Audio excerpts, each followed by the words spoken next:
for you? It's better or it's worse? It's much better to be competing at home. Lots of reasons. It's a lot more convenient. We haven't got hours and days of travel and trying to acclimatise to the weather and things like that. It's easy to talk and to get around. Everyone speaks the same language. Dietary meals are basically the same.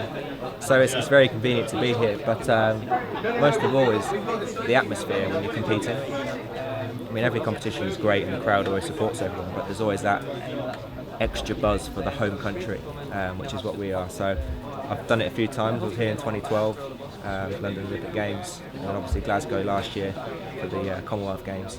So I'm used to competing at a home crowd, and it's brilliant. I really enjoy it.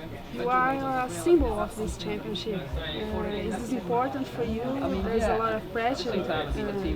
I think there's a lot of pressure on all of us. I think all of us have been on posters at one stage or another, advertising the competition and the games last year.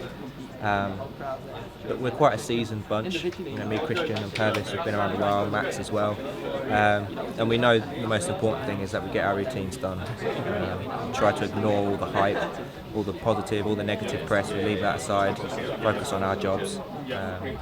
And then afterwards, we can enjoy it. You're trying to qualify for Olympic Games, and it will be in Rio, Brazil. What do you know about Brazil, about Rio de Janeiro? I know Samba.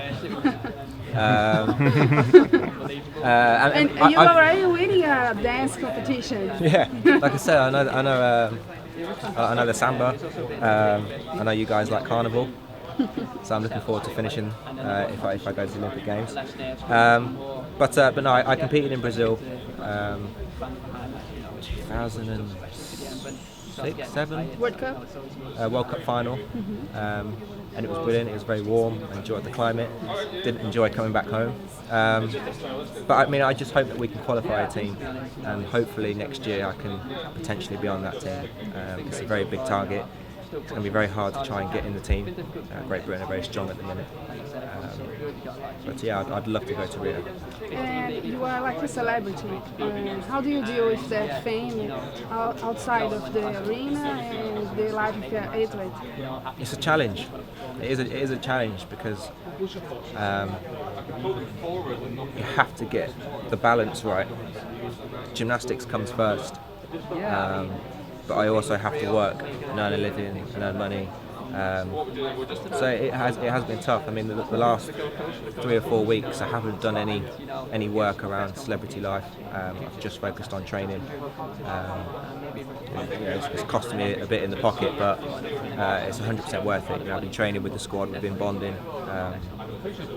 And first and foremost, gymnastics has always been my passion. It's been my life, and that will always come before anything else.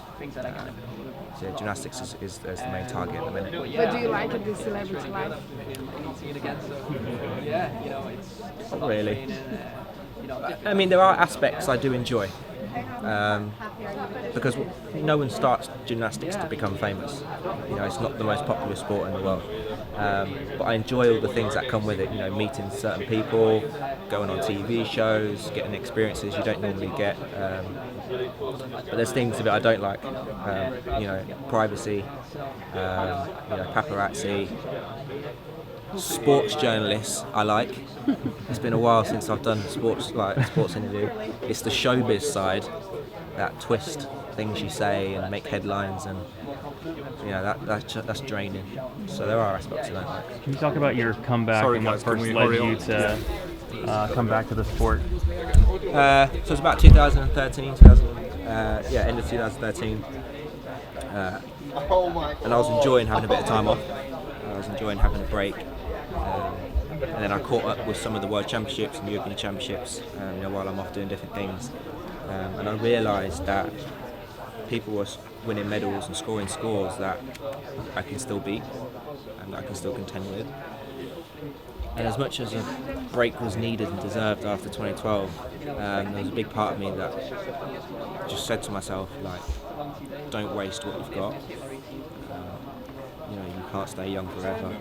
It only gets harder, and I don't want to 10 years time look back and say I could have carried on a little bit longer. I could have won more world medals or Olympic medals. And there's been too many people that have helped get me to where I am to throw the towel in early. I mean, yeah, I've had a fantastic career so far. If I don't squeeze the most out of this lemon, then it was all kind of, wasn't worth it. So I'm doing it for my mum, all the people that have helped me get to where I am, my coach, and mostly myself. How satisfying was European Championships this year for you? It was very satisfying because I've made a very big conscious decision to stay at home with my club, do a lot of training with my coach.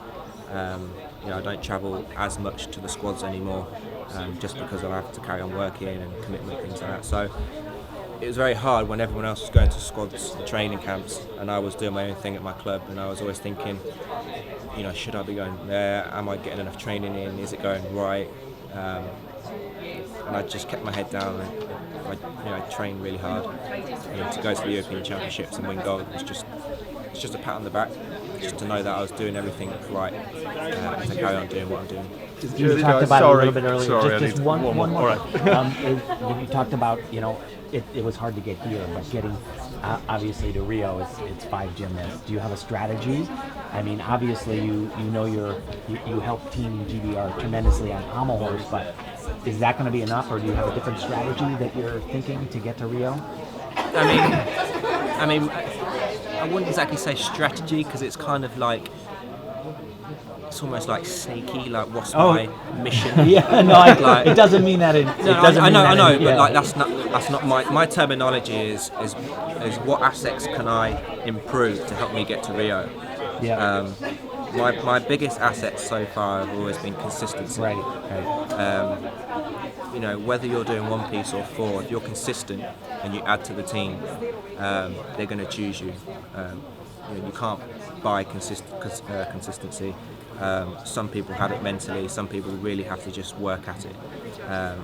So if I can just keep doing my pommel horse routine, carry on doing my parallel bars routine as a backup, in case someone gets injured or in case there's a couple of falls, they can use that. But the main thing is I just want to be injury free and be consistent.